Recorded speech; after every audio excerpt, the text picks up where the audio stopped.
বিজয় দিবসের শুভেচ্ছা। তো আমি এখন দাঁড়িয়ে আছি কুষ্টিয়ার কালেক্টর চত্বরের শহীদ বেদিতে আমি দাঁড়িয়ে আছি। সকাল ৬টা ৩৯ মিনিটে জেলা প্রশাসক এবং পুলিশ সুপার এই ফুলের শুভেচ্ছা জানিয়েছেন এই কালেক্টর চত্বরে। আর ফুলের শুভেচ্ছা জানানোর পরে বিএনপি সহ বিভিন্ন অঙ্গ সংগঠন এবং ছাত্র জনতা সকল শ্রেণী পেশার মানুষ এই কালেক্টর চত্বরের কিন্তু পুষ্পর্ঘ অর্পণ করেছেন। তো আমি কিন্তু সকাল থেকে দেখেছি যে সকল শ্রেণী পেশার মানুষ কিন্তু দলে দলে বিভিন্নভাবে কিন্তু তারা ফুলের শুভেচ্ছা জানিয়েছে। আমি যদি একটু আপনাদেরকে দেখাই তাহলে দেখবেন যে এখন পর্যন্ত কিন্তু এই স্থানে সকল শ্রেণী পেশার মানুষ তারা কিন্তু পুষ্পার্ঘ্য অর্পণ করছেন। এবং আরেকটু আমি যদি বলি যে যারা তরুণ প্রজন্ম আছে, তরুণ প্রজন্ম তারা কিন্তু অনেক আগ্রহের সহিত কিন্তু তারা এই শহীদ বেদিতে কিন্তু তারা পুষ্পার্ঘ্য অর্পণ করছেন। আমাকে যদি বলতে হয় যে দীর্ঘ ৯ মাস যুদ্ধের পরে এই দিনে ১৬ই ডিসেম্বর কিন্তু বিজয় দিবস কিন্তু আমরা বিজয় পেয়েছি। বিজয় কিন্তু হানাদার পাকিস্তানি বাহিনীর কাছ থেকে কিন্তু বিজয় ছিনিয়ে নেয় ৯ মাস যুদ্ধের ফলে। তো আমি যদি দেখাই তাহলে দেখবেন যে সকল শ্রেণী পেশার সকল বয়সী মানুষ কিন্তু তারা কিন্তু পুষ্পার্ঘ্য অর্পণ করছেন এবং এই মহান বিজয় দিবস কি সেটি কিন্তু তারা জানছেন। তো আমি এমনই একজনের সাথে কথা বলবো যে আসলে মহান বিজয় দিবসে যারা করেছেন। তো আজকের এই দিনে আপনারা কি পেয়েছেন, কি দেখেছেন, কি করছেন? অ্যাকচুয়ালি আপনারা জানেন যে আজকে যে ১৬ই ডিসেম্বর এটা আমাদের এই দেশের ইতিহাসে একটি তাৎপর্যমণ্ডিত দিন।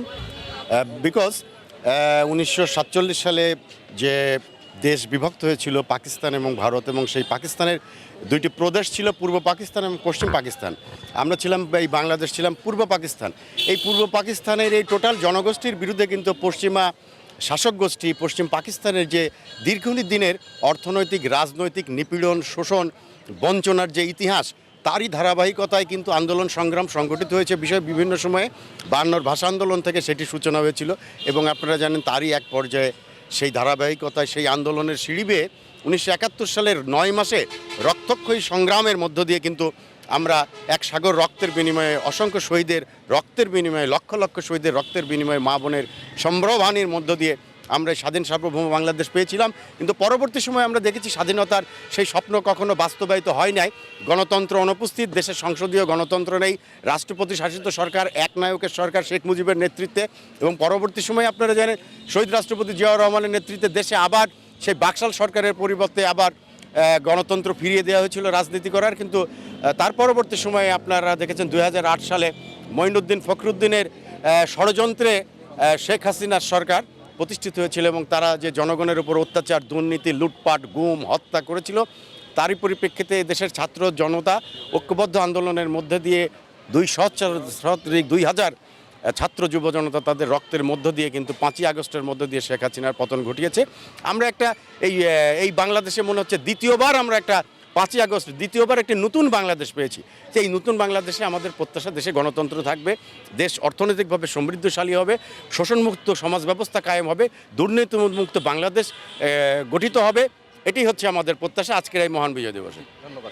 আপনারা যেমনটি শুনছিলেন যে একজন কিন্তু এই বর্ষিয়ান যে রাজনৈতিক ব্যক্তিত্ব, তিনি কিন্তু এমনটি জানাচ্ছিলেন যে আমরা কিন্তু এই ৯ মাস রক্তক্ষয়ী সংঘর্ষের পর কিন্তু এই বিজয় কিন্তু শহীদ যে বিজয় সেটি কিন্তু আমরা পেয়েছি, স্বাধীনতা কিন্তু আমরা পেয়েছি। ৯ মাস রক্তক্ষয়ী যুদ্ধের পরে আমরা স্বাধীনতা পেয়েছি। সেই স্বাধীনতার কিন্তু যে উৎসব উল্লাস সেটি কিন্তু আমি যদি আপনাদেরকে যদি ভালো করে দেখাই তাহলে দেখবেন যে স্বাধীনতার যে উল্লাস, সেই স্বাধীনতার উল্লাস কিন্তু সকলের মধ্যে কিন্তু ফুটে উঠেছে এবং সকলের মধ্যে কিন্তু ছড়িয়ে পড়েছে, সকল বয়সী মানুষের মধ্যে কিন্তু এই স্বাধীনতার যে উল্লাস সেটি কিন্তু পড়েছে। সকাল থেকে কিন্তু আমরা সকলে কিন্তু দেখেছি যে সকল শ্রেণী পেশা এবং সকল বয়সের মানুষ কিন্তু এই কুষ্টিয়া কালেক্টর চত্বরে শহীদ বেদিতে কিন্তু পুষ্পার্ঘ্য অর্পণ করেছেন। তো এই ছিল কুষ্টিয়ার কালেক্টর চত্বরের শহীদ বেদি থেকে এই ছিল আমার কাছে সর্বশেষ তথ্য।